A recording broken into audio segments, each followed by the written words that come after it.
అందరికీ నమస్తే. భారత్ యూట్యూబ్ ఛానల్కు స్వాగతం, సుస్వాగతం. నేను మీ వెంకట్. ప్రేక్షకులు, ఈరోజు మిగతా వీడియో గురించి చూసేద్దామండి. మన బ్రహ్మకుమారి గురించి చూసాం కదా. బ్రహ్మకుమారులు వాళ్ళకు ఏదో పెద్ద జ్ఞానంగా మారినట్లు, వాళ్ళు ఏదో పెద్ద ఆధ్యాత్మికంగా ఉండనట్లు, వాళ్ళు ఏదో భగవంతుని దగ్గర అయినట్లు ఏదేదో చెప్తుంటారన్నమాట. పిచ్చి మాలోకంలో పిచ్చి బాగా ముదిరిపోయి ఉంటుందంట. ఒక వైరస్ ఉంటుంది వాళ్ళకి.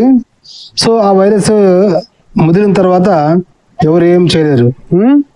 ఎవరు ఎంత చెప్పినా వాళ్ళ ఒక ట్రాన్స్లో మునిగిపోయి ఉంటారు. వాళ్ళ ఒక వైరస్ వాళ్ళని అటాక్ చేసి ఉంటుంది. సో వాళ్ళని ఎవరు కాపాడలేరు. బట్ ఎవరు ప్రయత్నం ఉంటే వాళ్ళే బయటికి రావాలి. కానీ ఇమ్యూనిటీ పవర్ అంటారు కదా. సో చూద్దాం ఈరోజు ఏముంటుంది. మన కుమారి బ్రహ్మకుమారి ఎండిఎం మాధవి అని చెప్పారు. చూద్దాం. వెలుతురు చీకటి ఒకే చోట ఉండడం సాధ్యం కాదని అన్నారు. మంచి ఇంటెన్షన్ తో ఒక పని చేయడానికి రాంగ్ ట్రాక్ ఎంచుకోవడం సాధ్యం కాదన్నారు. ఎప్పుడు కూడా వెలుతురు చీకటి కలిసి ఉండడం అనేది సృష్టిలో సాధ్యం కాదు. ఏంటమ్మా, సృష్టిలో వెలుతురు చీకటి ఒకటిగా ఉండడానికి సాధ్యం లేదా? ఎందుకు లేదమ్మా? ఈ సృష్టిని ఎవరు సృష్టించారమ్మా?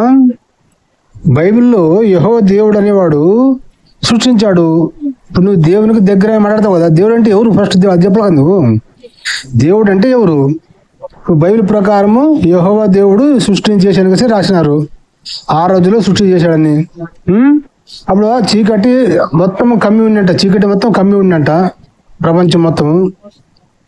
సో చీకటి నుంచి వెలుగు వేరు కమ్మంటే వేరు అయిందంట. ఎందుకు కాదమ్మా? రెండు కలిసి ఉండే ఉంటుంది కదా. అప్పుడు బైబిల్ దేవుడు చేసేప్పుడు, బైబిల్ దేవుడు యెహోవా సృష్టి నిర్మించేటప్పుడు అగాధ జలముల మీద అల్లాడుతున్నట్టు ఆత్మ యెహోవాది. జలముల పైన చీకటి కమ్మి ఉండెను. చీకటి కమ్మి ఉండంట. వెలుగు కమ్మనగా వెలుగు ఆయనంట. మా తర్వాత వెలుగు చీకటిని వేరు కమ్మనగా వేరు ఆయనంట.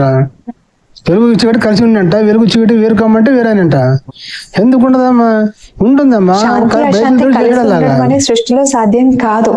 అలాగే మంచి చెడు ఒక పని చేశాను, మంచి ఇంటెన్షన్ తో చేస్తే అంతే. మంచి ఇంటెన్షన్ తో ఒక పని చేయడానికి నేను రాంగ్ ట్రాక్ ఎంచుకున్నానంటే అసలు జస్ట్ ఇమాజిన్, భగవంతుడికి చేరువైన ఒక వ్యక్తి ఒక మనిషి ప్రాణాన్ని తీయడం అంటే అది అసలు పాసిబులే కాదు. ఏంటమ్మా మాధవి, ఏం చెప్పావమ్మా? ఒక మంచి చెడు ఒక చోట ఉన్నది కాదు. ఒకరు భగవంతుని ఎన్నుకున్నా కూడా చెడ్డ పని చేయడం అనేది సాధ్యమే కదా. మళ్ళీ ఎలా చేసిందమ్మా మీ బ్రహ్మకుమారి ఆవిడ? ఎలా చంపింది ఆయన్ని? రెండోది, మంచి చెడు ఎందుకు లేదమ్మా? దేవుడు అంటున్నావు, దేవుని సన్నిధికి చేరుకున్నట్టు కదా. ముందు నువ్వేం చెప్పాలి ప్రజలకి? దేవుడు అంటే ఎవడు, వాని పేరేమిటి, అది కదా మనం చెప్పాలి. దేవుడు అంటే అనేక మంది దేవుడు ఉన్నారమ్మా. దేవుడు అసలు దేవుడు ఎవరు? శ్రీకృష్ణుడా, రాముడా, భగవంతుడా, శివుడా, యెహోవానా, అల్లానా, జీససా, ఎవరు అనేది క్లారిటీ ఇవ్వాలి కదా ప్రజలకి. నువ్వు ఖాళీ దేవుడు అంటే ఎలాగమ్మా? నువ్వు నమ్ముతున్న దేవుడు ఎవరు? మా అదనం చెప్పాలి. పోనీ ప్రపంచంలో చాలా మంది దేవుడు ఉన్నారు. నువ్వు నమ్ముతున్న దేవుడు ఎవరు? ఈ బ్రహ్మకుమారులు నమ్ముతున్న దేవుడు ఎవడు? అది చెప్పాలి కదమ్మా నువ్వు. సో వారు ఆ విధంగా వారి వర్షం చెప్పుండొచ్చు. బట్ అది మనం అదర్వైజ్ అక్కడ చూడాల్సి ఉంటుంది. నేర్చుకోవడానికి చాలా మంది వస్తారని అందరూ నెంబర్ 1 కాలేరు. ఇక్కడికి కూడా వచ్చిన వాళ్ళకి సాధన ఎలా చేయాలో చెప్తాం. వాటి వల్లే చేంజెస్ వస్తాయని, అప్పుడే గతం కన్నా ఇప్పుడు చేంజ్ వచ్చినట్లు తెలుస్తుందని ఆమె చెప్పారు. నేర్చుకోవడానికి చాలా మంది వస్తూ ఉండొచ్చు. ఎలా అయితే ఇప్పుడు ఒక స్కూల్లో చాలా మంది జాయిన్ అవుతారు, అది టాప్ మోస్ట్ స్కూల్ అయి ఉండొచ్చు, రైట్? అంత ఏ క్లాస్ స్కూల్లో కూడా నేర్చుకోవడానికి ఎంతో మంది వచ్చినా అందరూ ర్యాంక్ 1 కాదు, అందరూ నంబర్ 1 కాదు. ఇట్ డిపెండ్స్ ఆన్ వాళ్ళెంత కృషి చేసి వాళ్ళెంత సాధన చేస్తున్నారు. అలాగే ఇక్కడ నేర్చుకోవడానికి చాలా మంది రావచ్చు, కానీ ఆ వచ్చిన వాళ్ళకి సాధన ఎలా చేయాలో మేము చెప్తాము. రాజయోగ అభ్యాసం ఎలా చేయాలో చెప్తాం. చెప్పిన తర్వాత వాళ్ళు ఎంత చేస్తూ ఉంటారో అంతంత చేంజెస్ వస్తాయి. అండ్ చేయగా ఎప్పుడైతే ఇంటర్నల్గా మార్పు వస్తుందో అది ఎక్స్టర్నల్గా రిఫ్లెక్ట్ అవుతుంది. రిఫ్లెక్ట్ అయినప్పుడు మన చుట్టుపక్కల వాళ్ళకి ఒక లెవెల్ వరకు అయితే ఎస్, గతంలో వీళ్ళు ఇలా ఉండేవాళ్ళు, ఇప్పుడు వీళ్ళు ఇంత మంచి ట్రాన్స్ఫర్మేషన్ వచ్చింది. లేదు, ఇదివరకు కూడా వాళ్ళు చాలా గతంలో బాగాలేదు, ఇప్పుడు బాగున్నారు అన్నది డిఫరెన్స్ అని నేను ఇక్కడ అనట్లేదు. గతం కన్నా కూడా ఇప్పుడు వాళ్ళలో ఇంకా బ్యూటిఫుల్ చేంజ్ వచ్చింది. సో మాధవి గారు, మీరు చెప్పే అర్థం ఏంటుంది తెలుసా? ఇప్పుడు మీరేమన్నారు, ఒక స్కూల్లో అందరూ స్కూల్లో స్టూడెంట్ వస్తారు కానీ అందరూ ర్యాంక్ తెచ్చుకోలేరని చెప్పావు కదా. సరే అమ్మా, ఇప్పుడు ర్యాంక్ తెచ్చుకోవాలంటే ఏం చేయాలి? మీ బ్రహ్మకుమారిలో ర్యాంక్ తెచ్చుకోవాలంటే ఏం చేయాలి? బ్రహ్మకుమారిలో చేరిన ఆడపిల్లలందరూ కుమారులుగా మారి పెళ్లి చేసుకోకుండా పిల్లలు కన్నట్లు ఉంటే ర్యాంక్ సంపాదించినట్లా, లేదా పిల్లలకంటూ పెళ్లి చేసుకుని సంసారం చేస్తూ బ్రహ్మకుమారి జ్ఞానాన్ని బోధించే ర్యాంక్ సంపాదించినట్లా? మీరు ఏ ఉద్దేశంతో ఉన్నారమ్మా? మీ బ్రహ్మకుమారులు ఎంతమంది కుమారులు ఉన్నారు? ఒక సంస్థ ఉంటుంది, బ్రహ్మకుమారి ఆశ్రమం ఉంటుంది. ఆ ఆశ్రమంలో ఎంతమంది కుమారులు ఉంటారు? మీ అంతమంది కుమారులు ర్యాంక్ స్టూడెంట్లేనా? అందులో కూడా మీకు first class, second class, third class పేర్లు అని ఉంటారా? క్లారిటీ చెప్పమ్మా. నువ్వు ఏది చెప్పినా క్లారిటీ ఉన్నదే. క్లారిటీ చెప్పాలమ్మా. చెప్పు, ఏమంటారు ప్రేక్షకులు? చెప్పమ్మా. ఓం శాంతిలో చేరేందుకు వచ్చిన వాళ్ళు ఏ ఇంటెన్షన్ తో వస్తున్నారో తెలుసుకుని చేర్చుకుంటామని క్లారిటీ ఇచ్చారు మాధురి. ఓం శాంతికి వచ్చే వాళ్ళు ఇక్కడే ఉండాలి, వాళ్లతోనే ఉండాలని చెప్పము అని అన్నారు. దైవ చింతనలోకి రావాలనుకునే వ్యక్తి అలా ఉన్మాదంగా మారాలని అనుకోరు అని క్లారిటీ ఇచ్చారు మాధురి. భగవంతుడి దగ్గరకు వెళ్లేందుకు ఇలాంటి పని చేయడంలో అస్సలు అర్థమే లేదని చెప్పుకొచ్చారు. వాళ్ళు ఒకవేళ కంప్లీట్ గా డెడికేట్ అవ్వాలనుకుంటే ఎందుకు డెడికేట్ అవ్వాలనుకుంటున్నారు? బయట ప్రపంచం నుండి తప్పించుకోవాలనే ఇంటెన్షనా, బయట ఉండకూడదనే ఇంటెన్షనా? ఇంటెన్షన్ ఏంటి? ఎందుకంటే ఇక్కడ ఇంటెన్షన్ ఏదో వద్దు అనుకున్నందుకు ఇక్కడ జాయిన్ అవుతామంటే అది అసలు వర్కౌట్ అవ్వదు, అది అసలు పద్ధతి కాదు, అది అసలు ఇట్స్ నాట్ వ్యాలిడ్ అనమాట. పర్లేదే, బ్రహ్మ కుమారులు కూడా జోకులు బాగాలే చేస్తారు. ఏంటమ్మా ఇది? ఒకటి వద్దు అనుకునే వాళ్ళు ఆధ్యాత్మికంగా పరిహారం చెప్తున్నారు. మీరు ఒకటి వద్దు అనుకునే కదా మా దాంట్లో చేరారు. మీరు ఏమి పెళ్లి వద్దు, మొగుడు వద్దు, పిల్లలు వద్దు అనికేసి కదమ్మా మీరు అక్కడ చేరారు. వాళ్ళు అక్కడ చేరిన పెళ్ళి అయిన వాళ్ళ దంపతులకి ఏం చెప్తారక్క మీరు? మొగుడు భార్యని చెల్లెలు అని పిలవాలి, లేదంటే అక్క అని పిలవాలి.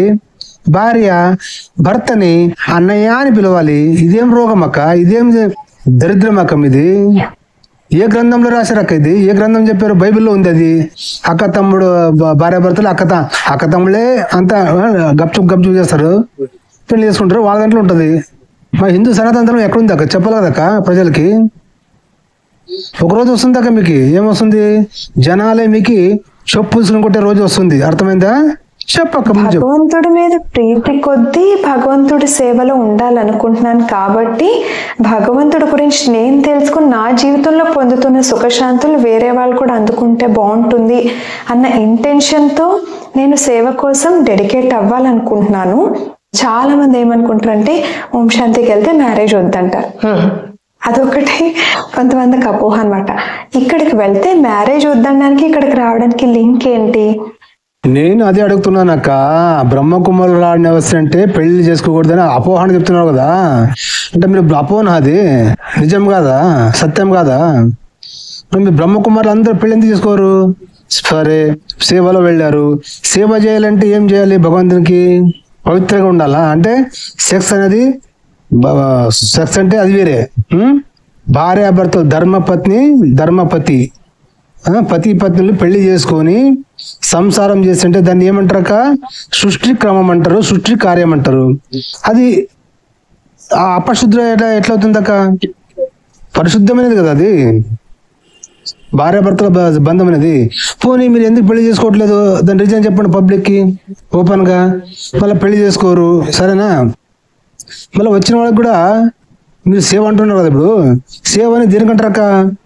ఎవరితో ₹1 ఆశించకుండా మీరు చేసేదని సేవ అంటారు. కానీ ఇప్పుడు మీరు బ్రహ్మకుమారులు ఆశ్రమం ఉంది. ఆ ఆశ్రమం ఎవరి పేరు ఉంది? ఆ ఆశ్రమం ఎవరు కట్టారు? ఆ ఆశ్రమం మాలిక్ ఎవరు? ఈ ఆశ్రమంలో ఎంతమంది కుమారులు ఉంటున్నారు? ఎంతమంది రోజు వచ్చిన క్లాస్ చెప్తున్నారు? దీని లెక్క పత్రం చెప్పాక పోనీ ఇప్పుడు మీరు బ్రహ్మకుమారి ఆశ్రమంలో ఉన్నారు కదా, మరి మీరు సేవ చేస్తుంటున్నారు. సేవ అంటే ఏంటి? మీరు ఎవరితో ₹1 తీసుకున్నట్లు సేవ చేయాలి. మీ సొంత కష్టార్జితం డబ్బులతో బతుకుతూ అన్నం తింటూ పొట్టకి మీ సొంత కష్టార్జితం డబ్బులు తిని సేవ చేయాలి భగవంతునికి, అవునా? దాన్ని సేవ అంటారు. నీవు ఆడ బ్రహ్మకుమారి ఆశ్రమంకి వచ్చిన వాళ్ళ గొర్రెల్ని వాళ్ళందరి దగ్గర చందాలు డబ్బులు ఎత్తుకునికేసి ఆరాము పూరీలు పకోడీలు జిలేబీలు కాల్చుకునేట్టు ఆశ్రమంలో, ఇది సేవ అంటారా? ఇది దేవుని సేవ అంటారా? ఏమక్క ఏం మాట్లాడుతున్నావు? మైండ్ ఫీజు ఎగ్రిఫై నాకి చెప్పు. మీరు వచ్చి సేవలో ఉండాలనుకుంటున్నప్పుడు సేవలో ఉండండి. అండ్ ఇంతమంది సేవ చేసినప్పుడు అక్కడ పర్టికులర్గా మళ్ళీ ఒక member family, 2 member family, 3 member family వాళ్ళతో ఉండాలనుకుంటున్నారా? అప్పుడు అక్కడే ఉండండి.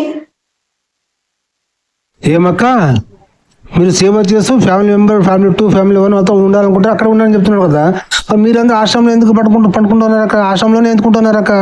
మీరు కూడా మీ ఫ్యామిలీతో ఉండికేసి ఆశ్రమం పోవచ్చు కదా. జనాల్ని గొర్రెలు చేసేటప్పుడు ఒకటే, బోధించేటప్పుడు ఒకటే ఆశ్రమంకి వెళ్ళేకేసి మళ్ళీ బోధన ముగిసిన తర్వాత మీ ఇంటికి వెళ్ళిపోవచ్చు కదా. ఆశ్రమంలో ఏం చేస్తారు అక్క? కాపురం మీరు అక్కడ ఏం చేస్తారు అక్క? మీరు ఏం సేవ చేస్తారు? ఎవరికి సేవ చేస్తారు? సేవ అంటే ఏంటి? ఏమంటది? జనార్దన్ జనసేవే జనార్దన సేవే ఇందా కదక్క. జనసేవే జనార్దన సేవ అని చెప్పారు కదా. నువ్వు అక్కడ ఆశ్రమం కూర్చుంటుంది అక్క. అక్కడ ఏం బోధన చేయాలో పబ్లిక్ బోధన చేయి. బయటికి ఫ్యామిలీతో ఉండు. జనాలకి నీ కష్టార్జితం ఉంటే సేవ చేయి. దాన్ని సేవ అంటారు అక్క. పబ్లిక్తో డబ్బులు లాగి మీరు ఆశ్రమంలో కూర్చుని మేము వేస్తారు కదా, దానికి సేవ క్లారిటీ ఉంటుందో, తన జీవితంలో అసలైన లక్ష్యం ఏంటో తనకు తెలుస్తుందో, అప్పుడు నీ ప్రశ్నలే ఉంటావు, అసలు నీ కన్ఫ్యూజన్సే ఉంటావు. సో ఎవరైనా వచ్చి మమ్మల్ని అప్రోచ్ అయినప్పుడు వాళ్ళు అడిగిన విధానంకే మాకు అర్థమవుతుంది వాళ్ళు ఒక క్లారిటీతో అడుగుతున్నారా, ఒక కన్ఫ్యూజన్లో అడుగుతున్నారా. అండ్ క్లారిటీతో ఉన్న వ్యక్తి ఇచ్చేనా అచ్చేనా అసలు ఇన్ని క్వశ్చన్సే ఉండవు. వాళ్ళకి క్లియర్గా ఉంటుంది, నేను భగవంతుడికై ఉండాలి, భగవంతుడి సేవలో ఉండాలి. నార్మల్ మనిషే, నార్మల్ మానవ మాత్రుడే అలాంటి పని చేయడానికి భయపడతాడే, భగవంతుడి గురించి తెలిసినా తెలియకపోయినా. అలాంటిది అసలు ఇట్స్ నాట్ పాసిబుల్.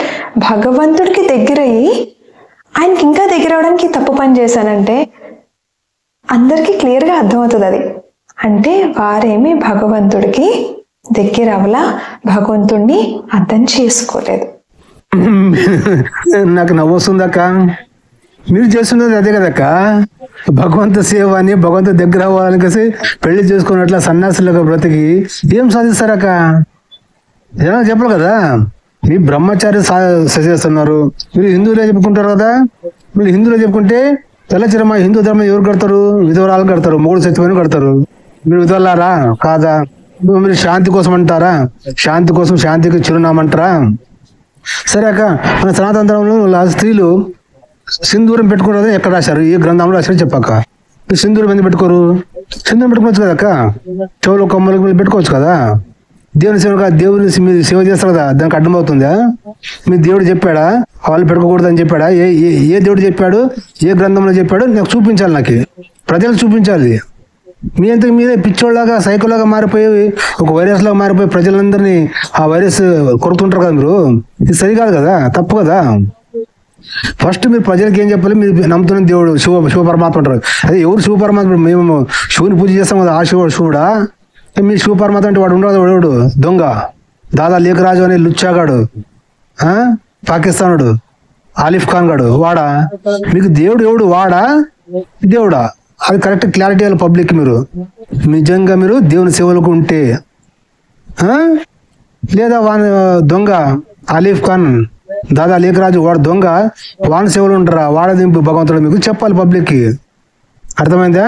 సో అదేంటి ప్రేక్షకులు, వీళ్ళ సైకోయిజం ఇట్లా ఉంటుంది. సో ఈ వీడియో మీద మీ అభిప్రాయాన్ని కామెంట్ రూపంలో తెలియజేయండి.